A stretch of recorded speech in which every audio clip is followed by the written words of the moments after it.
Peter D Haas, একসময় তার নাম ছিল পাতিহাস।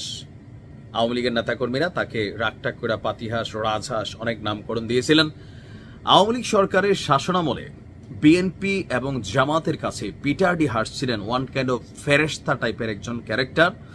ইভেন ওই মুহূর্তে আওয়ামী লীগ সরকার পতন নিয়ে আপনার ভারতে গতকালকে যে প্রতিবেদন প্রকাশ করা হয়েছে সেখানে পিটার ডি হাসের ভূমিকাও কিন্তু কানেক্টেড ছিল, যে সরকার পতনের ক্ষেত্রে মার্কিন ডিপ স্টেটের এজেন্ট হিসাবে আওয়ামী লীগের আইনমন্ত্রী আনিসুল হক, দরবেশ সালমান এবং কি আরাফাত, এই তিনজনের সাথে মার্কিন যুক্তরাষ্ট্রের এই কর্মকর্তা কানেক্টেড ছিল। এমনকি গত বছর জুলাই আন্দোলনের আগে পরেই সম্ভবত আন্দোলন চলাকালীন পিটার ডি হাসের মেয়াদ শেষ হয়ে যায়, তারপর সে বাংলাদেশ থেকে চলে যায়। পরবর্তীতে আবার 5ই আগস্টের পর তাকে আমরা বাংলাদেশে আবারও আসতে দেখেছিলাম একটা কোম্পানির কি বলা হয় যে মানে দূত হিসাবে ব্যবসা বাণিজ্য করার জন্য আসছে।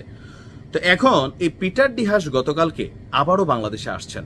তবে এবারের আসার পর তার এই আশাকে নিয়ে কেউ পলিটিক্যালি কানেক্টিভিটি এর পাশাপাশি ব্যবসায়িক কানেক্টিভিটি, কেউ কেউ মনে করছেন মার্কিন ডিপ স্টেটের এজেন্ট হিসাবে ওই ব্যবসায়ী রূপে তিনি বাংলাদেশে এসেছেন। তার এই আসার উদ্দেশ্য অন্য কিছু। সম্প্রতি কক্সবাজারে মার্কিন রাষ্ট্রদূত পিটার হাস এবং এনসিপির নেতাকর্মীদের একটা বৈঠকের কিন্তু আলোচনা ছিল। পরবর্তী সময় দেখলাম যে আমরা এটা গুজব। তবে গতকালকে সকাল 7:45 ইউএস বাংলা এয়ারলাইন্সের একটি ফ্লাইটে কক্সবাজারের উদ্দেশ্যে যাত্রা করেছেন পিটার হাস। তার সঙ্গে আরো দুই ব্যক্তি, একজন হচ্ছেন KM আতিকুল ইসলাম এবং আরেকজনের নাম হচ্ছে মোহাম্মদ হাবিবুর রহমান ভুইয়া। তবে এই দুই ব্যক্তির প্রাতিষ্ঠানিক কোনো পরিচয় পাওয়া যায়নি।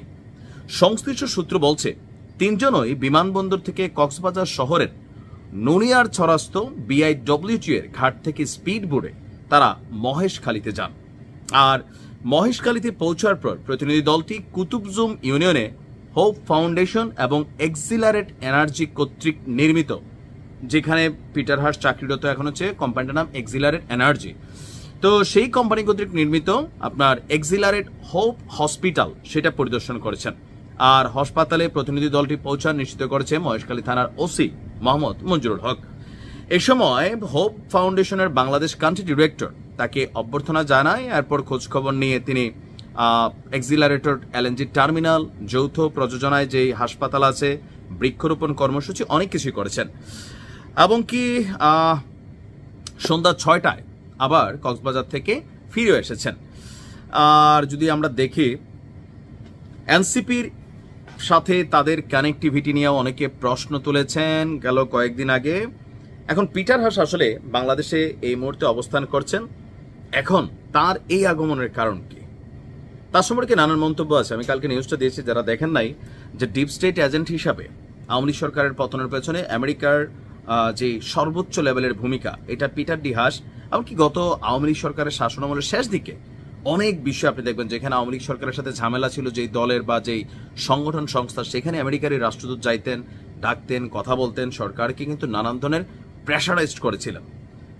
তো এরপরে ডোনাল্ড লু আসলো, অ্যাজ এ টিম ওয়ার্ক হিসাবে তারা কাজ করলো। এখন আবার যে পিটার ডি হাসের আগমন, কেউ কেউ বলছেন যে এই আগমনটাও স্বাভাবিক না।